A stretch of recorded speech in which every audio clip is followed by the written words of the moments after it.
Hey everyone, Chris here from IELTSadvantage.com. Hope that you're doing well. And in today's lesson we're going to look at top 10 myths about the IELTS test. So why is this important? It's important because in order to succeed at anything, you're going to have to focus on the things that matter and ignore the things that do not matter. And if you believe some of these myths, you're going to spend most of your time focusing on things that just do not matter. And that doesn't give you enough time to focus on the things that you really do need to work on.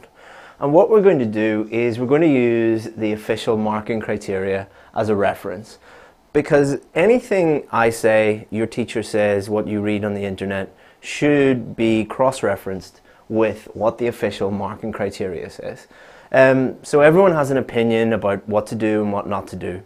But the official stuff that IELTS actually produce and tell you how to do well on the writing and the speaking test, that's the document that you should be looking for. And anything that contradicts what it states in the official marking criteria, then you know is false. So we're going to look at why these things are not true, the impact that it can have on your scores, and how you can improve, how you can focus on the things that do matter and ignore all of the noise that doesn't matter. Okay, so number one, high level vocabulary will get me a high score.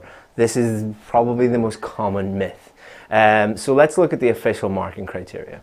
So number one, vocabulary, 25% of your writing score, 25% of your speaking score. Vocabulary is really, really important. It's 25% of your total mark, but it's not the only thing that's going to get you a high score. Someone who says, just use my list of band 9 words is talking nonsense, because it completely ignores 75% of the speaking marking criteria and the writing marking criteria. Also, when we get into the marking criteria for vocabulary, it doesn't just talk about range, it talks about accuracy, using words. Alright, so there's a big difference between knowing words, your passive vocabulary, and using words, your active vocabulary. So if someone gives you band 9 word list, you're not going to be able to know how to use that word. You need to know how to use that word properly within the context that you're speaking or writing about, the style, the use, the meaning, the collocations, all of these things come into play. So if you don't really know how to use that word correctly, then you're actually lowering your score. Also, you are ignoring all the other vocabulary. The examiner is not judging you just on how you used 5 words in the speaking test. The examiner is judging you on the totality of your whole performance in the speaking test. So if you've managed, miraculously to use some high-level words, but most of your other lower level vocabulary, you're making many mistakes, they're not going to judge you on how you use 5 words. They're going to judge you on your whole performance. It's a bit like saying, I'm a father of a 3-year-old boy. Imagine if I just ignored him for the whole year and then bought him a really nice birthday present. Would that make me a good father? No. It's the same in the speaking test or the writing test. You're not judged on one little tiny part that you did well. You're judged on how well you did throughout your whole writing test, throughout your whole speaking test. So saying, I saw this video the other day saying, use these 5 words to get a high score. That's absolute nonsense. And it's not related to anything relating to the official marking criteria. Number 2, I need an in-depth knowledge of all the topics, especially for speaking. Speaking is a speaking test. It's not a knowledge test, it's not an IQ test, it is not an intelligence test, it is a speaking test. They're going to be judging your vocabulary, your grammar, your pronunciation, your fluency, and your coherence. They might ask you about some strange topic like, hats or birthday parties or something like that, that you're not really used to speaking about. But you don't need to know everything about that topic in order to do well in the speaking test, because there's nothing that states here that your knowledge must be at a certain level. So in the speaking test, focus on your pronunciation, your fluency, your grammar, and your vocabulary. If you get a topic that you're unsure of or you never really thought about before, just do your best. Why is this important? because many students that I've worked with in the past spend their months, 6 months, a year of their time trying to research all of the different topics that come up on the speaking test. That is crazy. If they had spent that time focusing on their vocabulary, their grammar, their pronunciation, their fluency and coherence, and practicing their speaking, they would have passed the test already. Number 3, I need a British accent or an American accent or a Australian accent to do well on the test. Okay, so nonsense, absolute nonsense. You do not need a British accent. What is a British accent? There are thousands of different accents within the British IELTS. What is an American accent? All right, there are many, many, many different American accents. It's not about using a particular accent. It's about speaking as clearly as possible so that the examiner can understand exactly what you are saying. So why is this important? Many of you might be watching this now and thinking, oh, but having a British accent would be really nice. Well, it's nothing to do with any of these things. So if your main focus is on getting a British accent, go to an accent coach and work on your British accent. But if your goal is to do well on the IELTS test, focus on these things. Pronunciation has very little to do with accent. You could have an Indian accent, a Vietnamese accent, a Filipino accent, and get a band 9 in the speaking test. You could also get a band 5 on the speaking test if you have a Filipino, Vietnamese, or Chinese, or whatever it is, accent. It's not about the particular accent you have, it's about how clear you are when you speak, and also higher level pronunciation features such as connected speech, sentence stress, intonation, things like that. So focus on what it actually says in the official marking criteria rather than what your teacher, maybe your teacher has a really nice British accent and they're really proud of that, and that's the one thing that they're teaching you. That might say more about your teacher than about what the official marking criteria wants. Number 4, the test is subjective. So you hear this all the time. If you do the test in one country versus another country is easier. Within a country, certain cities are easier or harder. Within a city, BC or IDP, there's a difference between them. Within a test center, there's differences between the examiners. Some examiners are easy, some of them are hard. That has nothing to do with reality. The reality is these are objective criteria. This is exactly what the examiner is going to be judging you on. Every single test center around the world is using the exact same objective criteria. They have all been trained in exactly the same way.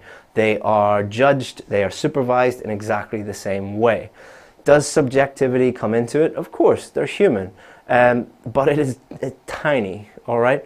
Why is this important? So if you, for example, and this is not unheard of, fly from one country to another country because you think it's going to be easier in that country, or you live in Mumbai and you're traveling to Delhi to do the test because you think it's easier there, for example, you're wasting a huge amount of time and money. Instead, focus on these things and then you're going to do okay. It doesn't matter what you get or what city you're in or which examiner you get. Focus on those things, don't focus on things that do not matter. Number 5, greeting the examiner is very important. Really surprisingly, I noticed a lot of videos on YouTube about how to greet the examiner. Okay, so again, nonsense. Think about it logically. Imagine somebody has terrible fluency, terrible pronunciation, terrible grammar, terrible vocabulary, but they're really polite to the examiner and they get a high score. What sort of a test would that be? Would it be a fair test? No, it would be terrible. On the other side of the coin, imagine your vocabulary was great, your grammar was great, your pronunciation was great, your fluency was great, but the examiner gave you a lower score because you didn't greet them properly. That doesn't make any sense, and it's not based in reality at all. Why is this dangerous? Because you're focusing on how to greet the examiner rather than what matters. Number 6, hand gestures, eye contact, the clothes you wear matter. Nonsense. I posted this about a year ago, and there was a IELTS school posted an article about how to dress properly to boost your IELTS score. Absolute nonsense. Why would it be fair to lower or increase somebody's band score based on what clothes they're wearing? Hand gestures, nothing to do with any of this. Eye contact, nothing to do with any of this. Why is this important? I've been in many IELTS classrooms, I've looked at many things online, and when you hear some teachers giving advice to students or giving them feedback on their performance in a speaking test, they'll talk about hand gestures, they'll talk about eye contact, they might even talk about the clothes that they wore, or how did they smile at the examiner, or were they polite to the examiner. Nothing to do with any of this, alright? Again, focus on what matters, ignore everything else. Tricks will help me get a high IELTS score. So, this is one that annoys me more than anything else. We'll get so many emails every single day. Just give me some tricks, as if there's some secret that I have that I only share with some students. The only tip, the only trick that works is actually put in the hard work and ignore all the tips and tricks. You're not going to trick the examiner into demonstrating that you know how to use grammar and vocabulary at a band 8 or 9 level. You're not going to trick the examiner that you can speak and be understood and your intonation is great and your connected speech is great. What trick are they going to use for connected speech and intonation and sentence stress and things like that? What trick are you going to use to improve your fluency? It is impossible. They do not work. Why do lots of schools and lots of teachers talk about tips and tricks? Because they're more interested in your money than they are in your progress. Why is that? Because there's a lot of money to be made in the IELTS industry, and they're telling students what they want to hear. A student does not want to be told, you're going to have to work really hard over a long period of time. A student wants to be told, join my course, get some tips and tricks, you'll get the score you need.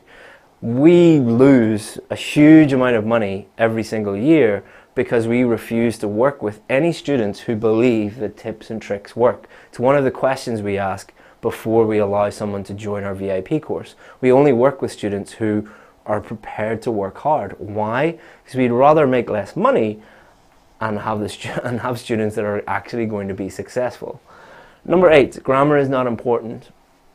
I saw this the other day and I couldn't believe it. I'll not say which country or which school it was, but it was a very well-known school and a pretty well-known teacher within that school talking about how grammar was not important at all. Okay, so let's have a look. Grammar is 25% of your total mark for both writing and speaking. 25% is huge. If I took 25% of the money in your bank, would you be like, oh, it's tiny? Or if I took 25% of your arm off, would you be, oh, that's tiny? It's not, it's massive, it's very, very significant. But also you have to understand how grammar interacts with the other things here. So if your grammar is terrible, your coherence is going to be low because it's not a clear essay. It might even be very difficult for the examiner to understand if you've understood the question or not, if you've made your grammar mistakes throughout your essay. Same with your fluency. If you have to constantly be thinking about your grammar and you're making lots of grammar mistakes, it's going to lower your fluency. You might also sound incoherent. So why did this teacher say grammar is not important? Again, they're more interested in your wallet than your IELTS results. This is in a country, I'll not say which country it is, where the #1 problem is grammar. So by telling all these people, oh, don't worry about grammar, they're going to get lots of students. So again, be very, very careful what marketing tactics you're listening to. Number 9, structure will get me a high score. So not a day goes by that we don't get an email from somebody saying, I used your structures and I failed. I hate you, you're a terrible teacher. My response to that always is, yeah, of course you failed. Because structure has nothing to do with vocabulary or grammar or how you understood the question or the ideas that you generated or how you presented those ideas or how you developed those ideas. It is a tiny, tiny, tiny part of your overall mark. So by focusing on structures, you are ignoring everything else that matters. So do not rely on structures for your writing or your speaking for that matter and think that they are magic and they're going to cover up all of the mistakes that you're making. We use, on our VIP course, we use structures. They're an important part of that, but they're a small important part of that. There's a lot more you have to worry about than just structures. Number 10, it won't cost me anything. So I'm not talking about money. That's only part of it. What I'm talking about is time and energy in the form of hard work and also money. If you think that you can spend no money, spend no time and not work hard and get a high score, you are a fool. There's something wrong with your thinking. But the people who believe that are the people who believe that tricks and tips and hacks work. Tricks and tips and hacks are very alluring. They're very attractive to people. Why is that? Because you can do it without working hard, without spending any time, and without spending any money on a decent teacher. So what's going to happen if you join a course or listen to someone telling you these tricks work? You're going to fail the test over and over and over again. So it's going to cost you a huge amount of money in failed test fees. It's going to cost you a huge amount of time. You haven't done any hard work, but that's going to come later when you realize that tricks and tips and all of these things are nonsense, and the only tip or the only hack is to actually learn how to do things properly. Improve your vocabulary, your grammar, your pronunciation, your fluency, your coherence and cohesion, your task response. Understanding what to do here and getting all of these things to the level that you want to be requires a cost. The cost is hard work, time and money in the form of getting the help that you need from somebody who's not going to tell you a load of nonsense, but actually going to give you feedback related to the official marking criteria. So hopefully you find that useful. I'm going to take a few questions. We got a fan in here. I've been cutting the video short the last couple of weeks because it's really hot. But we got a new Dyson fan, which is keeping everyone cool. So that's why we can do these now. Do you know any sites for online IELTS exams? There are no online IELTS exams.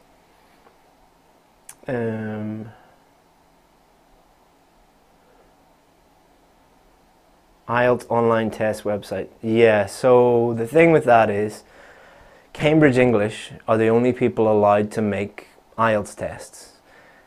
If anyone is making IELTS tests that is not called, their name isn't Cambridge English, they're breaking the law. If they don't care about the law, do you think they care about whether their practice materials are accurate or not? So if you're using inaccurate and faulty and just fake practice materials, you're going to fail the test because they are giving you a completely false impression of what to do on the test. So be very, very, very careful with fake tests. I just noticed a lot of you mentioning where to get these tests. Be very, very careful.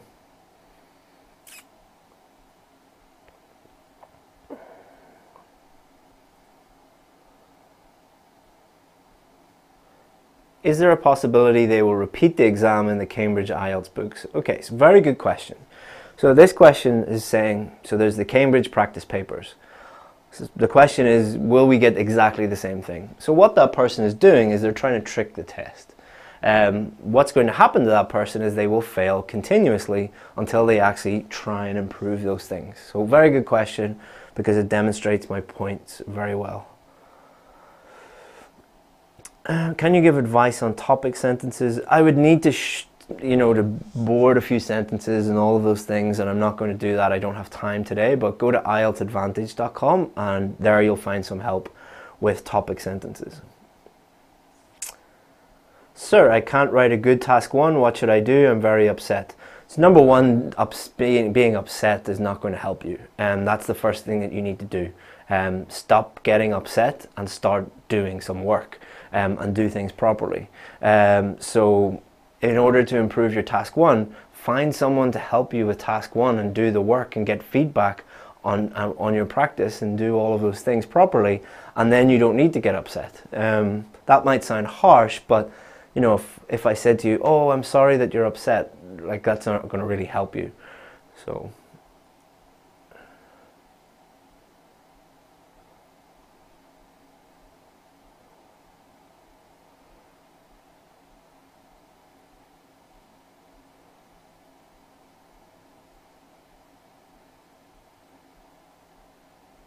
So a lot of you now are asking about fake and illegal practice materials. So I'm not going to comment on individual sites because I just can't be bothered getting into a debate with other sites. But the rule is the only people allowed to make real practice tests are Cambridge English. Anybody else who is not an official IELTS partner, those are IDP, British Council, Cambridge English. The only real tests are from those three. Everything else is fake. So again, if a company is breaking the law and making fake materials, do you think that they care about you and your results? Because they don't care about the law of the land. So do you think they care about you as an individual? No. So it's really important to use real materials. Why is that? Okay, so if you get fake practice materials and they're really easy, you're going to think that you're ready for the test when you're not. If you get fake practice materials that are really, really difficult, you're going to give up because it's just like, I can't do this, it's too much. Or even worse, you'll get materials that are just so wrong that they're going to give you a complete false impression about what's coming up in the test. So be very, very careful. Alright guys, so I'm going to go because it's time to go, but thank you very much for all your questions. If you have any more questions, two things. Number one, you can go to IELTSadvantage.com and you'll find the answer to nearly every question about IELTS you'll have. It's all free there. If you need help with your IELTS preparation, feel free to send me an email, chris@IELTSadvantage.com, or pop a comment below this video and I will get back to you as soon as I can. Thank you very much guys, hope that you find that useful. And anything else? Yeah, if you've enjoyed this video, it's free. If you've liked it, like it. If you want to get more videos like this, subscribe to the channel and you will get more. Thank you very much guys, see you again soon, bye bye.